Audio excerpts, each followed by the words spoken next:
Today, I am going over 5 free agents who are still available and could make a difference for the Cleveland Cavaliers. So far, the Cavs have not made any moves in free agency this summer, and I know everyone is feeling antsy, so I wanted to break down some of the names who are still out there, and if the Cavs were able to add any of these guys, then I would feel pretty satisfied, because this year's free agency class was not great to begin with, and the Cavs don't exactly have that much wiggle room financially, so I have 5 players who I think would be great fits in Cleveland, and I'm just going to go rapid fire here and share my thoughts on each one. I think the pitch for most of these guys is straightforward. They are legitimate wings and can shoot the three-pointer to varying degrees. Before we get started, let me just say thank you for all of the support that this channel has had in recent days. It's been a lot of fun making these videos and watching the channel grow, so I really appreciate it. And if you're new to the channel, or if you're a returning viewer who just hasn't subscribed yet, help me out and click that subscribe button, drop a like, and let me know in the comments who you want the Cavs to sign this summer. I would love to hear what everyone is thinking. And getting into my list, let me also say this is not in any particular order. I'm just running down 5 names that interest me. Starting here, I'm buying all of the Sadiq Bay stock that you have to offer on one condition, and that's if Bay finds himself on the right team and under the right circumstances, which I think the Cavaliers can offer to him. Look, Bay is a 6'7" wing with legitimate NBA range as a three-point shooter. I know he's coming off a career-worst season where he really struggled to find any consistency in Atlanta, but he's still a career 35% three-point shooter, and he is lights out at the free throw line, nearly 85% for his career, so I have a lot of faith in Sadiq Bay returning to form next season as a jump shooter. And most of all, the reason why I'm so high on him is I think he has just been a product of being on bad teams. He has spent his entire career in the lottery on Detroit, and then he joins an Atlanta team that is just in complete disarray. I know they are too talented to be a total mess, but the vibes on that squad were just awful, horrendous every time I watched them. I don't think they were in a position to maximize someone like Sadiq Bay, and I truly think that he could shine as one of the better role players in the NBA if he was on a winning team with good chemistry and in a system that understood how to utilize him. Again, 6'7" athletic wing, has all of the physical tools to be a good defender, at the very least a good team defender, even if he doesn't become a lockdown individual guy, and I fully believe in that jumper. So you add him to the Cavs, and I think he would be their starting wing very quickly.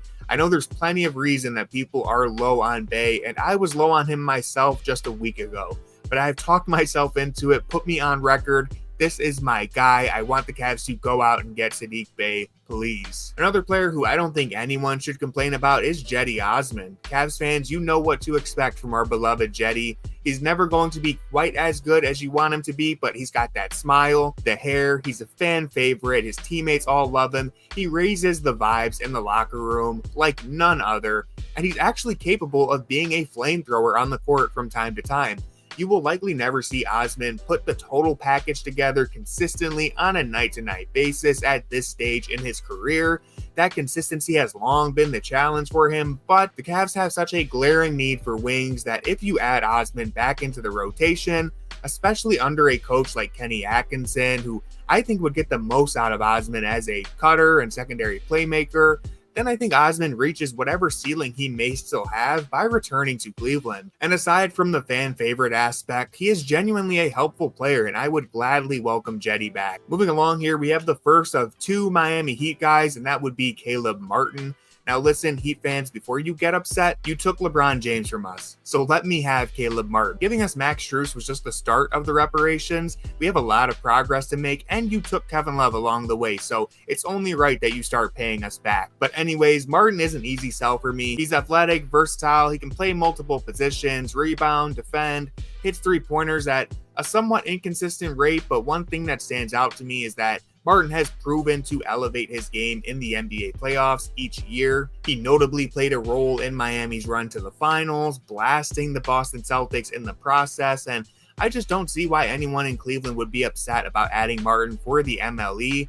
this is a no-brainer, right? I don't know if that's unpopular to say, but I would be thrilled to get Martin for that price. I actually wouldn't be surprised if he is out of their price range altogether. I don't think he's an all-star or anything, but Martin is certainly a productive starter-level player in the NBA at a position the Cavs sorely need a starter, so you can sign me up. Next up, we have Simone Vonn, who, I'll be honest, guys, and don't judge me for this, I wasn't watching the Utah Jazz or the Detroit Pistons very often last season, so Vonn has mostly flown under my radar.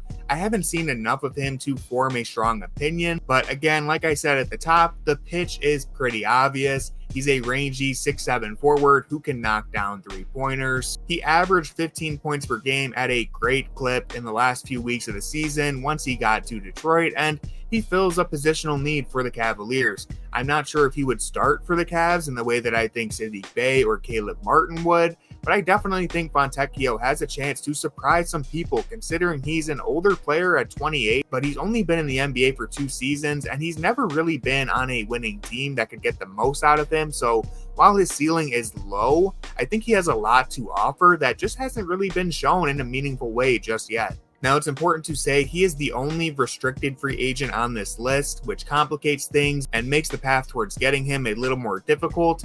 I don't care to break down the nuance of the NBA salary cap or any of that stuff. That's not my job. Look, if the Cavs want to add him, then I am positive they can find a way to go get him. And if they go down that path, then they have my support. Moving into our final player, that is Haywood Highsmith, another Heat swingman who can scale up to play the power forward position. This is a pretty seamless fit for the Cavs. I'd expect him to play the backup forward role, kind of just bumping George Niang out of the rotation entirely and probably splitting his minutes with Dean Wade. Although in all honesty, I think I would feel more comfortable with Highsmith than Wade at this stage even, just because of his availability. And again, he's a lanky, athletic dude who can provide versatility and a little bit of floor spacing.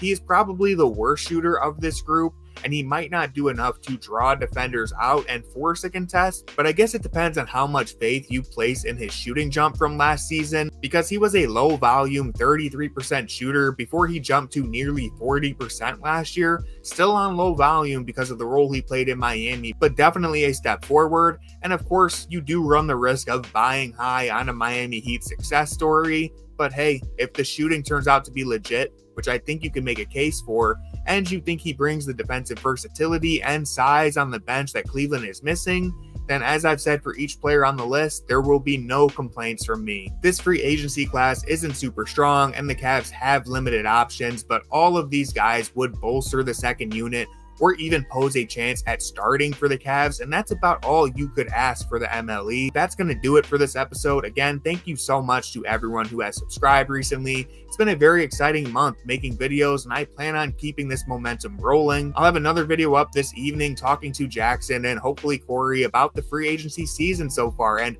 we will open up a conversation on at least a couple of the players that I mentioned today. So if you aren't subscribed, make sure you do so you don't miss any of the upcoming videos. And with all that being said, go Cavs.